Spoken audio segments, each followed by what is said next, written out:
نشيد الجيش الملكي.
بسم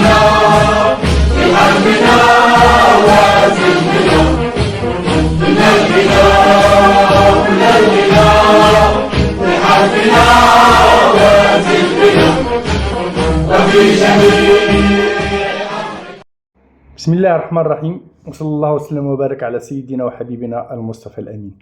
تحية خالصة من قلب خالص. أعتذر البارح ما درتش فيديو، ولكن بعض الإخوان كيسولوني كيقول لك ما بقيتش كنتلاقاو هنا في وجدة ولا في مكناس ولا في الرباط.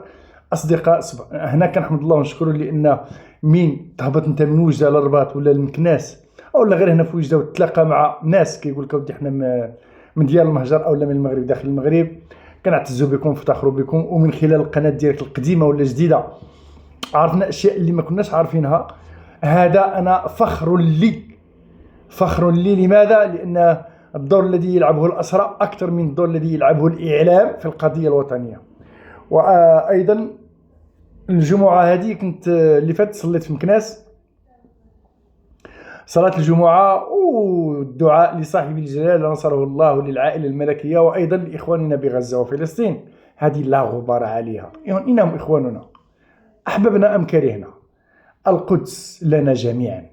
ولكن أنا دائما أستغرب كمدينة وجدة أو الرباط أو سالة أو مكناس أو فاس أو إلى فين ما صليت شي جمعة أو لا في شي صدقة ولا في شي جنازة ولا كيكونوا الفقراء والطلبة يقراو في الدعاء، كيهزوا الدعاء كيدعيو مع المغرب وكيدعيو مع صاحب الجلالة وكيدعيو وكيترحمون على شهداء غزة. ولكن مما يحز في نفسي أنا كأسير سابق كنقولها لهم، كنقولها للإمام، حتى كيسالي كنمشي لعندو كنقول له اسمع سيد الإمام، الله يحفظكم، زودتونا بخطاب اللي هو جميل، خطاب اللي هو دائما يدعو إلى الإسلام والسلم والتوعية، وفي الآخر كتدعيو بالرحمة لشهداء غزة والقدس لنا جميعا. نحن مسلمون، نحن عرب، نحن مؤمنون. ولكن يا سيد الإمام، واش انت على وعي باللي راه توفات استشهدت ما يزيد على 20,000 جندي ضابط صف ضابط من قوات مسلحة ملكية أو من قوات مساعدة أو من درك ومن مدنيين الذين اختطفوا، وأرملة أكثر من 16,000 أرملة في الصحراء المغربية في ترابنا. كيقول لك واه، كنقول علاش ما كدعوش معنا؟ علاش ما كدعوش مع الشهداء؟ علاش ما ترحموش على الشهداء؟ علاش ما كتهزوش بالأرملة التي لعبت الدور الأم والأب؟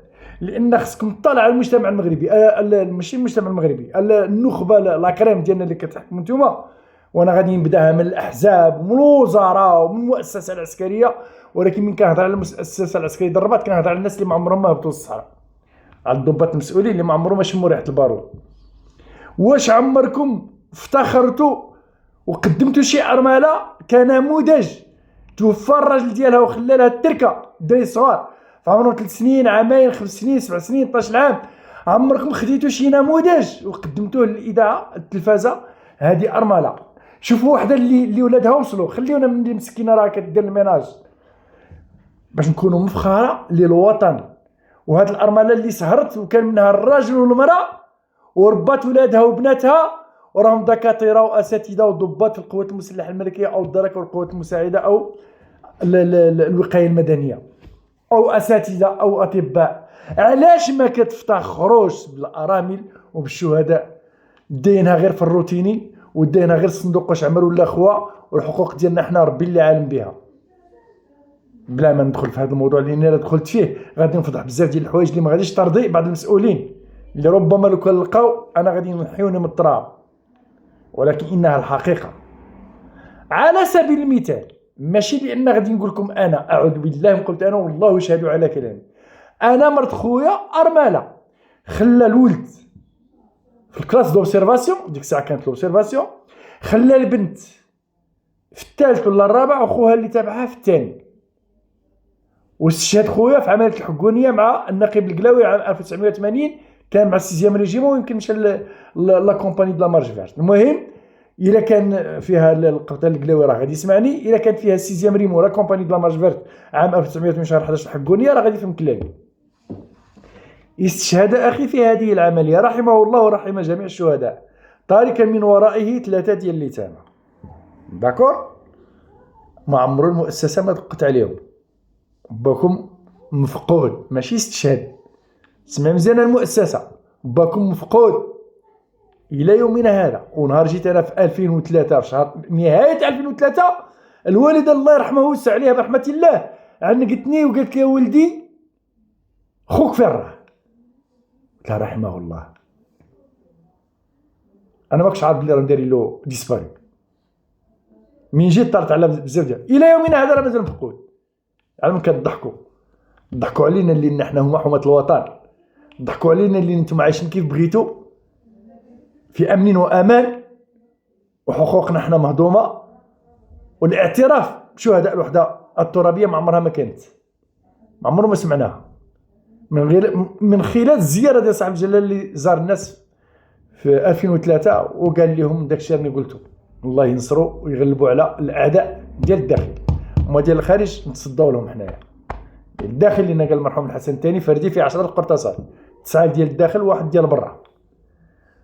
علاش شحال وحنا كنبحوا استسمع على هذا اللفظ ديال النبح، الكلب اللي كينبح. حنا هضرنا ولكن في الاخر ولينا كنبحوا. اعتصامات مدينه الرباط ماشي مره، ماشي جوج، ماشي شهر، ماشي شهرين، 3 شهور، شهر، 15 يوم، حتى وصلنا ل 11 شهر. صمنا تما، عيدنا تما، نعسنا تحت لي زاركات ديال البرلمان والمستشارين والناس كيدوزوا علينا. صحافه دوليه جاتنا، صحافه مغربيه جاتنا، اعلام مغربي جانا، الصحافه المغربيه جاتنا، الالكترونيك جا، كل شيء جانا. اشنو بغيتو؟ ها اللي بغينا، ها المطالب ديالنا. علاش من كنقول لكم اودي ساويو الناس في المأدونيات والسكن كتقولوا لنا هو غادي نشوفوا كذاش الى اخره، في الاخر بقيتو كتقولوا لنا ودي المأدونيات الداخليه. شكون هي الداخليه؟ دوله بوحدها؟ دفاع دوله بوحدو؟ لا، احنا مغرب واحد بالخاص ديالو، بالشركات ديالو، بالبريفي ديالو، بالبيبليك ديالو، بكل شيء. نحن امه، ولكن المراقبه ما كايناش. هذا عنده 5 الكريمات، عندنا الاسماء وفيلا وقريتوا له بنته ب100 مليون بريطانيا. هذا عنده 4 الكريمات، هذا عنده 2 الكريمات، هذا ما عندوش. راه لا يعقل عباد الله. راني كنفش قلبي. فينا ناس اللي دوزوا عام الحبس سهل عليهم الله، واحد 6 ولا 12 ولا 10 عاد عمر حضران جاو للمغرب بحالي بحالو في لا ريفورم، بحالي بحالو في لا روتريت، مزيان والله ما حسدناهم، الله يزيدهم. وهو عنده كريمه وانا ما عنديش، عنده مأدونيه وانا ما عنديش. انا دوزت 24 عام ديال الحبس، هو دوز عام. في دولة الحق والقانون، المملكه المغربيه. علاش كنقول هذا الكلام؟ كنقول علاش ما تعترفوش بحماة الوطن وبأسرى الوحده الترابيه؟ انا ما كنتكلمش على المتقاعدين واللي خلى النص ديال رجلو اللي خلى يقلبوا ريتو في الحرب، الله يشافيهم لنا. هذوك حاله ربي اللي عالم بها، ولكن اجرهم عند الله. ورحنا كنعرفوا لان احنا الاسره العسكريه بيناتنا كنتزاوروا وكنتبادلوا صله الرحم. وخير دليل ما ساقدمه الان في الحلقه الثانيه لواحد الاسير جندي افنى شبابه بحماده تندوف، رجل حديدي ولا زال يؤمن كما نؤمن جميعا بقضيتنا الوطنيه. ولا استدعتنا الظروف نمشيو دابا. هرب 3 المرات والثالثه حكموا عليه بالاعدام وقتلوا 2 خوتو. الحلقه الثانيه غادي يحكي وغادي نرجع وغادي نقول لكم شكون هي فلورونس. اذا خليناها في الحاج باريو العزيز في الهربه الثالثه ديالو، في كيف كنقولوا حنا مات وحيا. بغيت نسولك الحاج لان احنا كنا سمعنا بان فلورونس جات من طرف احد العائله ديالك اللي وصل الخبر باللي ربما راك ما بين الحياه والموت، باللي راك في عذاب، باللي راك في واحد الحبس يقولوا الرشيد. هاد الهضره كامله، هاد لي ريمور، اشنو هو؟ كيفاش توصلت الاخت ديالك؟ كيفاش اختك اتصلت بالصليب؟ وكيفاش حتى يعني الحمد لله كانت ربما على حسب المعلومات اللي عندي انا وانت ادرى فلورونس هي السبب حتى خرجوكم من الرشيد، او لا؟ السلام عليكم. كنسلم على جميع المغاربه من طنجه القويره. تتمه لهذا الفيديو الخبر كيفاش اتجت فلورونس. كان واحد الاسير، واحد الكابرانشاف اللي سميتو رشيد، اللي كان هرب، راه كان مع الحسني في السونتر سبورتيف. هذاك رشيد كان كتب رساله للمقبه، قال لها ولدكم راه مات وعزيز راه في الرشيد. جابت امي نقبه الرساله للعائله ديالي، قراوها اختي كتبات للصليب الاحمر لتونس، قالت لهم راه الاخ ديالي راه مدايرينه في السجن الرشيد وراهم باغيين يقتلوه وكذا. سجلوا هذيك الشكايه الصليب ملي كيسجلوها في الاورديناتور عندهم ملي كيجيو يزوروا الاسرى. ولكن واخا قالت اختي هذا الكلام، الفضل كيرجع للاسرى اللي زارهم الصليب الاحمر. اي بلاصه زارهم الصليب الاحمر كيقول لهم خصكم تعتقوا واحد الاسير راهم مسدين عليه بغا يقتلوه في الرشيد. اذن هذا هو الميزه ديال المغاربه، كيتحنوا بعضياتهم. المهم جات فلورنس قالتها الولد عكيك مديريه الامن، صيفطوا لي، جاوا لعندي للرشيد، عطاوني حسنت غسلت، عطاوني واحد السروال واحد التريكو، وجابوني لعندها سميتو، دخلوني لواحد المكتب غير انا وياها. كتعرف تهضر حتى هي بالعربيه، كتهضر بالعربيه والفرنسيه، ولكن الاكثريه ديال الكلام ديالها كتفهم بالعربيه. سولتني شحال دوزتي في السيلون، شحال الطول ديالو، شحال العرض ديالو، شحال كتاكل، اش من البلاصه اللي مضروبه عندك في الجسم ديالك. قالت لي واش تكتب واحد الرساله للعائله ديالك؟ قلت لها هي عطاتني ستيلو ورقه، بديت كنكتب الرساله. يلاه انا قلت ملي كتقول لي واش عطاوك العصا كندير لها غير بالاشاره، لحقاش خصنا يكونوا دايرين شي كاميرا تمايا ويكون مسجلني مدير الامن. فعلا يلاه بديت لها الرساله، دخل قلعها من يديها، قراها عطاها لها. من تما قال لي ولد عكيك الان راك صبحتي اسير عادي، ردوني للرشيد.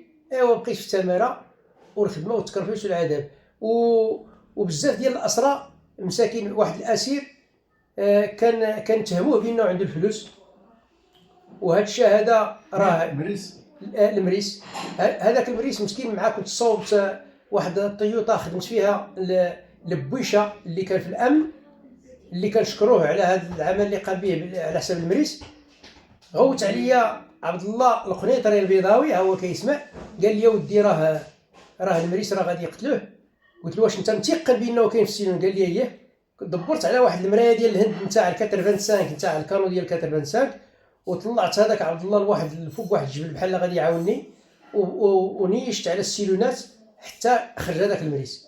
ومشيت قلتها لبويشه، قلت له ودي الا بغيتي تنقد هذا السيد هذا لله لوجه الله. وفعلا هو اللي هضر معاه العفيف ونقدو وخرجوه من السجن جابوه لعندي. واش غادي نقول لك، المغاربه داز عليهم الاول. اللي بقى فيا واحد الحاجه اللي غادي نقولها من هذا المنبر نتاع الحاج سمير، اللي سولونا الناس. انا قعدت مع ناس اللي خلاو ولادهم وكيشوف بحال دابا الضبيعي يقدر يسولو دابا ولده الضبيعي داز عليه هذا العذاب الاليم، ومنين يسولو ولده يقول له علاش فلان شاد لاكريمه وانت ما شادهاش؟ علاش فلان شاد الدار؟ واش انت خاين؟ وهنا خص الناس يقوموا بهذا الدور ديالهم، يشوفوا الناس اللي ما استافدوش يعطيهم يستافدوا ويستحقوا لينادوا العذاب الاليم من اجل الوطن. راه ما يمكنش واحد تعطيه انت لاكريمه وواحد ما عندوش.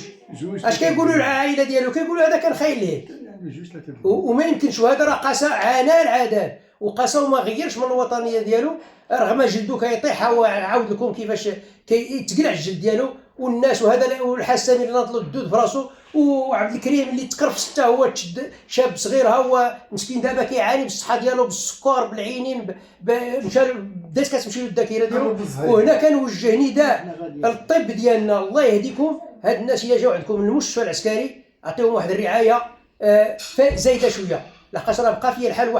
ولد واحد الاسير ديتو للمستشفى العسكري، وقالت لي واحد الطبيبه هنا في مكناس، وقالت لي واحد الطبيبه اسمها ستاجير، قالت لي خرج عليا بحالك. ومنين سولت واحد لاجدنا قلت له شو هذا ولد اسير، قال لي لو كان بغات الدوله تعطيكم قيمه كون سقط لكم واحد الطابع على الوجه ديالكم، وغادي يعطيكم الدوله ما عطاتكم القيمه، بغيتي الطبيبه تعطيكم قيمه. واش هادشي ما ياثرش علينا؟ اللي حنا راه مازالين نضحيو، مازالين حنا وراء صاحب الجلاله نصره الله والله يشافيه، وندافعوا على بلادنا، ومازال عندنا النفس ديال الوطن ديالنا. ولكن بغينا حتى حنا نشوفوا وليداتنا منين يشد الباك تعطينا الرعايه المؤسسه العسكريه نتاع الحسن الثاني لوليداتنا. بغينا نشوفوا تكون واحد المساواه باش حتى حنا هاد الامراض اللي جبنا معنا لهين تخلى. وطولت عليكم والسلام عليكم. لا هادشي اللي قال الحاج راه في الصميم. علاش؟ لو كان الدوله اعتنت بنا هاد الطبيب ولا هاد اللجنه شاف ماشي يقول هاد الكلام للحاج عزيز. انا غادي نجيكم على سبيل المثال غير بيناتنا حنا الاسره. ما غاديش نقول الاسماء، ولكن من يتفرج غادي يفهم اش بغيت نقول. واحد الاسير ديالنا حنا بقى كيقول اشياء غريبه. هاد الاشياء غريبه طيحت بالاسير وبالقوات المسلحه الملكيه. انا بديت كنعلق على هذاك، كنقول له هادشي اللي كتقول راه ماشي معقول، راه كذوب الى اخره. قال لي ماشي شغلك. ناض واحد الاسير صاحبه عزيز هو وياه، قلت له ودي هضر مع فلان هادشي اللي كيدير راه انت راه كيسمع لك. قال لي شوف يا سمير خليه يكذب. قلت له كيفاش انت متفق معاه؟ قال لي لا، قال له كون كانت الدوله عطاتنا حقنا. وهنا عجبني هذا الاسير، انا نهبط لعندو الوجده ولا المكناس ولا الرباط نهرس له وجهه. هذا هو اللي تيرنا حنا، هذا هي الهضره ديالنا العسكر. نقولوا علاش كتكذبوا تشوه بينا؟ قال لك الدوله ما همش انا خليه يهضر ويشرق ويغرب. انا كنوجه واحد النداء المؤسسه العسكريه باش تاخذ بعين الاعتبار المآسي والمواجع ديالنا. هذه الاولى. ثانيا تكون واحد المساواه في الاستفاده في الامتيازات. علاش واحد عنده 4 الكريمات ونقدر نقول فيلا وبارتما وضفتوا لولادو وقريتوهم 100 مليون 80 مليون، صحاب المؤسسه اللي سمعوا كلامي راه غادي يفهموا اش بغيت نقول. وعلاش واحد مازال عايش في الدوله ها هو حتى ل 2028 طبيعي انا جاي ها هو حتى ل 2027 نكمل الدين، انا حتى ل 2028 نكمل الدين. سعد الكريم حتى هو، واللائحه طويله. تنحير الدريس هنا في مكناس، الحسين المخفي في تازا، الاخر في الرباط، الاخر في اكادير، الاخر في العيون. الاسرى داروا ديون. وعلاش حتى درنا الديون؟ غادي تقولوا لنا علاش درتو، غادي نقول لكم علاش. لاننا غررت بنا الاكاذيب، وانا اتحمل المسؤوليه ديال الكلام ديالي. من جينا الاكادير وديك الساعه كانت لي زور سوسيال الشؤون الاجتماعيه، قالوا لنا بون فوالا لا بريفوتي داروا لنا لونكيت، شكون اللي عنده كريمه شكون اللي ما عندوش، شكون اللي مزوج شكون اللي سيليباتير، شكون اللي عنده سلطه اللي ما عندوش، هذا قيدوا عنده هذا ما عندوش. قالوا لنا سيروا تشدوا التعويضات ديالكم وغادي تشدوا الامتيازات ديالكم وغادي تشدوا الينياو وتكون المساواه. جينا انا سيليباتير، قلت لخويا هذا الكلام شهر شهرين ثلاثه ما بغيتش نكون حل على الاخ ديالي. قلت له خويا راه غادي، قال لي خويا عيش معايا الله يرحمه مسكين، عيش معايا واخا ناكلوا انا وياك غير شك ديال الخبز. قلت له لا راه غادي يعطيونا على هذيك، غادي يعطيونا وثقنا بالمسؤولين. مشينا درنا ديون. انا درت ديون في 2005 وراني مازال كنخلص باش تنام بني دار، باش حتى انا يكونوا عندي وليدات. إنا جينا ازيرو. سيدنا استقبلنا في اكادير بالدموع، كلشي نقدر ندوركم الا العمر ديالكم. هذا كلام ديال الحكماء، قال لهم تهلاو في الرجال. خرجت 75 مليار وغادي نقدم لكم لها فيديو دابا تشوفوا فين مشات. فين مشات انا نعرفوا فين مشات. ما غاديش نهضر على اشياء اخرى اللي كتمس وعندنا فيها الحق نتكلموا. ما بغيتوش تحسبونا اسرى، حسبونا عائدين. ان الوطن غفور رحيم، بنفس الامتيازات ديال ان الوطن غفور رحيم. اخواني ربما اطلنا شيئا ما، ولكن دائما يبقى للحديث بقيه. وسنحاول ان شاء الله باذن الله ان نقوم بزياره عبر بعض الاسرى اللي ذاقوا العذاب الاليم ويحكوا لكم المراره، وفي نفس الوقت الافتخار بوطنهم وبملكهم وبحبهم للامبراطوريه المغربيه. دمتم في عز الله. شكرا الاخ الحاج باريول، شكرا السيد بيع على الضيافه. اخ عبد الكريم الله يحفظك ويخليك الوليدات، والى حلقه قادمه باذن الله. اعزكم الله، الى اللقاء. انا كنرفع التحيه لهذا الجندي، هذا الجندي انا كنرفع له التحيه. ها 5 ديالو الحاج باريول عبد العزيز، لدرجه اللي هو تطلق قبل مني ومن بعد 3 شهور جيت انا. وبكثره الحب ديالي لهذا الراجل هذا، الغيره ديالو المواطنه ديالو اللي كان ليه، كنعرفو انا ليه هو صغير في ريعان شبابي، كان بحال شي نصراني ولكن مغربي قح، مغربي قح من الجبال الاطلس كما قال المرحوم الحسن الثاني للجنرال مزيرد. قال له ودي الاسود ياتون من الاطلس، من جبال الاطلس. وهذا الشبل، هذا الجندي اللي شفتو من جبال الاطلس ازرق. لدرجه اللي من جيت انا هو سبقني، وعندي اصدقاء كتار من وجده حتى الداخله، عندي اصدقاء كتار وكلهم صحابي الا 1 ولا 2% هذوك اللي كانوا برقاقه والشكامه وماشي رجال. كنقولها ولكن ما غاديش نذكر الاسماء ديالهم، لا في كرامتهم في شخصيتهم كرجال في ديما خير منهم، لا في تصرفهم كمغاربه وكجنود او ضباط صف او ضباط، باش ما نجرح حتى شي واحد. كانوا شمايت برقاقه الشكامه، هذوك ما كنهضرش عليهم، كانوا كيمثلوا فينا 1 في 1000. دونك حنا كنا 2400، كانت واحد 30 واحد ولا 40 واحد. انا كنت كنظن غادي يرجعوا غادي يتحاسبوا، ولكن الله غالب ان الوطن غفور رحيم. هذا الجندي من جا قبل مني، ومن بعد من جيت انا لدرجه اللي تناسبنا بدينا الخواتات، لقيته هو مزوج وديت انا اخت المراه ديالو. علاش؟ لان عرفت مع من تناسبت، مع رجل حديدي. هذا السيد اللي كانوا حكموا عليه بالاعدام وكانوا عطوه السم وكان في السيلون هما ثلاثه، جوج ماتوا وهو بقى حي. حنا لعبنا دور وشي وحدين عاوتاني يلعبوا دور مع الاخت ديالو في ازرو في المراسله مع الصليب الدولي، هو اللي راه شرحها. ولكن الدور اللي لعبنا حنا كاسره، جاتنا صحافه دوليه او جانا صليب كنقول ما ودي راه واحد السيد هاش واقع له هاش واقع له هاش واقع له هاش واقع له، راه في الرشيد راه غادي يقتلوه الا ما سلكتوش. وفعلا استجاب القدر كما شاهدتم. احييكم، راني ماشي كنفاعل حاشا ولله، ولكن في الحقيقه نحن مواطنون مغاربه والوطن هو الاسمى. علاش؟